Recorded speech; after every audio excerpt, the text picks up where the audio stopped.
제가 성탄절을 맞이해서 문재인 대통령이 우리 국민들에게 기쁜 소식을 전달해 줬으면 좋겠다 이렇게 말씀을 드린 바 있지만 또 그렇게 되지는 않은 것 같습니다.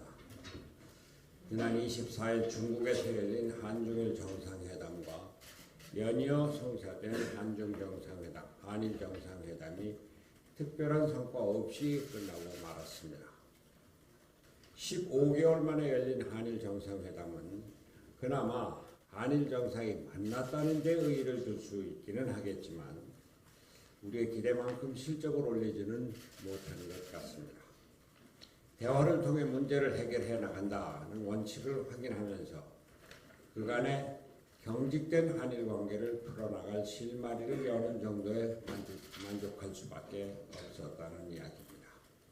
수출 규제와 강제징용 피해자 문제에 관한 일본 측의 고압적인 자세는 여전했고 우리는 같은 입장만을 되풀이하는 상황이었습니다.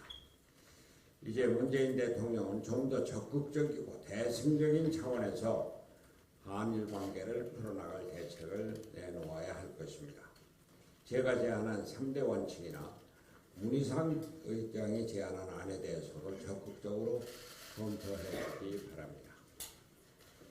그리고 정상회담의 모두 발언 자리에서 문재인 대통령이 모두 발언을 하는 중에 일본 측 관계자가 취재진을 퇴장시키는 중대한 외교적 결례가 발생했는데 이에 대해서 엄중하게 경고하고 앞으로 그런 일이 다시는 발생하지 않도록 조치해 주어야 할 것입니다.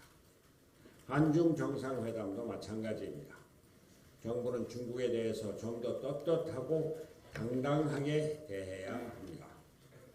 청와대가 시진핑 주석이 내년 상반기에 방한하는 것이 확정적이라며 대대적으로 홍보하였지만 내년 3, 4월 일본을 방문하기로 되어 있는 시진핑 주석이 한국에 들렀다 가는 것이 아니냐 하는 비판이 벌써부터 제기되고 있습니다. 시진핑 주석의 방한에 목이 메일 것이 아니라 대한민국의 안보와 한반도 평화에 대해서 중국이 적극적으로 기여할 길을 찾도록 중국과 협의해야 할 것입니다. 북한의 비핵화 문제에 대해서 별다른 진전이 없었던 것도 큰 문제입니다.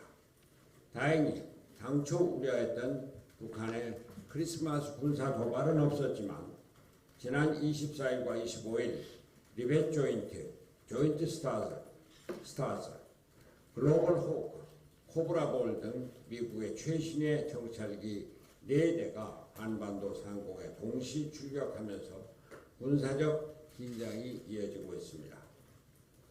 문재인 대통령은 어제 기고 전문체인 프로젝트 신디케이트에 기고한 글에서 북한이 진정성을 갖고 비핵화를 실천해 나간다면 국제사회도 이에 상응하는 모습을 보여주어야 한다.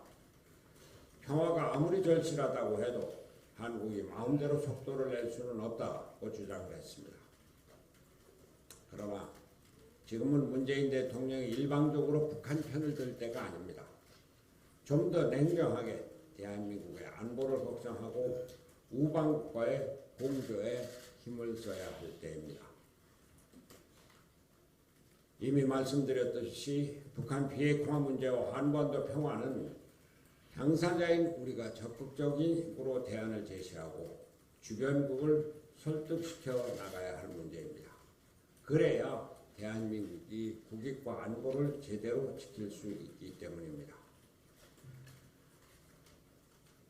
북한 비핵화 문제의 국면 전환을 만들 수 있었던 이번 한중일 정상회담이 빈손으로 끝난 데 대해서 아쉬움을 표하면서 대한민국 정부 문재인 대통령은 좀 더 적극적이고 거시적이고 장기적으로 대승적인 차원에서 외교를 펼쳐나가야 한다는 말씀을 드립니다.